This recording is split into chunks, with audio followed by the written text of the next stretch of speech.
Hello and welcome. It's Benoit Poliquin, founder and one of the portfolio managers here at Exponent Investment Management. And we're recapping the performance of the Canadian market for the first half of 2024. So one of the ways we like to show this is kind of show the, or not kind of, definitely show the top 20 performers in Canada. So they're on the left. So those are the top 20 stocks that had the most positive influence on the index. And on the right are the laggards, or the stocks that had the most or the largest detractors from the performance of the index over the first 6 months of the year. So over the first 6 months, the price appreciation of the index was 4.52%. You can add the difference, maybe a percent and a quarter for dividend income, maybe a percent and a half. And so we can see that Royal Bank, Manulife, and Suncor are the top three performers in terms of the net attributions or positive influence for the S&P or the TSX. And the biggest detractors of performance were Shopify, TD Bank, and BMO. So 9 of the top 20 of the influencers were in double digits. So it's a fantastic performance, but it was very focused. What's also interesting when you're reading this chart is that the performance is not industry based. In other words, you have Royal Bank and Manulife, which are part of the financial sector, as some of the leaders, but then you also have TD Bank and BMO, which are part of the same sector. So even though the index or the different sectors will be made of multiple names, in this half year anyway, it was not industry specific in terms of performance. Another example would be technology. Constellation Software was, the fifth best performing or biggest positive influencer on the TSX, yet you had OpenText and Shopify, which belong to the same index, which were also negative influencers to the downside. So it's really a mishmash here in terms of performance. So for us here at Exponent, this type of year we've had so far, something that we've managed to participate in to the upside, where most of our portfolios would have anywhere between 5 to 8 of the top performers. So in short, our performance is on par with what we would argue with what we argue is a lower risk, higher dividend yields and lower valuations than the overall index.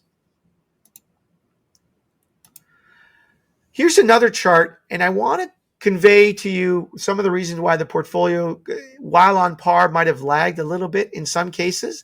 And the reason is portfolio weightings. How much of each dollar of your portfolio is exposed to a particular name?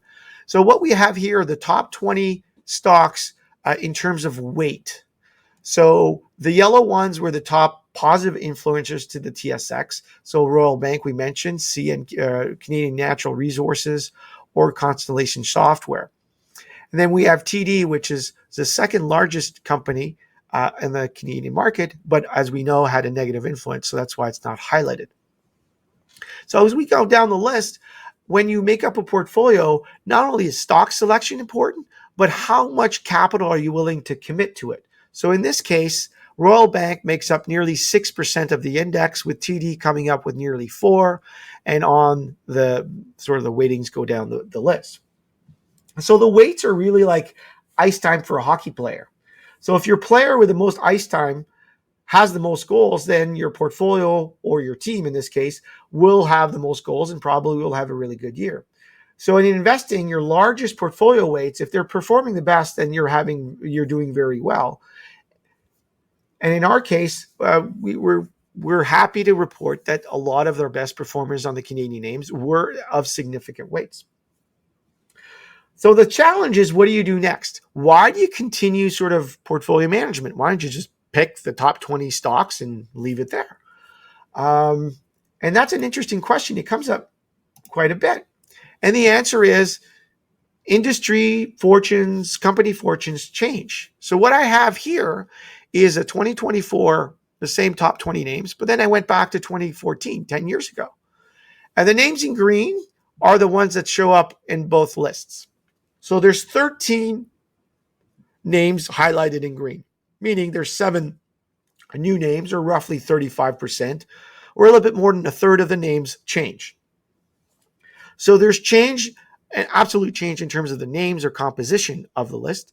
The other is also the order. So in other words, Royal Bank was top in 2014, is still top. TD is the second as well. But then Scotiabank has fallen from third all the way down to, say, 14th. And then alternatively, you have Thomson Reuters, which was the 20th most important name in 2014. That's run up to the top 5. So weights are important, but also the velocity and the names and where they're in, what direction are they going. So sometimes, when we build our portfolios, we're also looking for the leaders, but also we're looking for names that might be moving up in the rankings, if you will.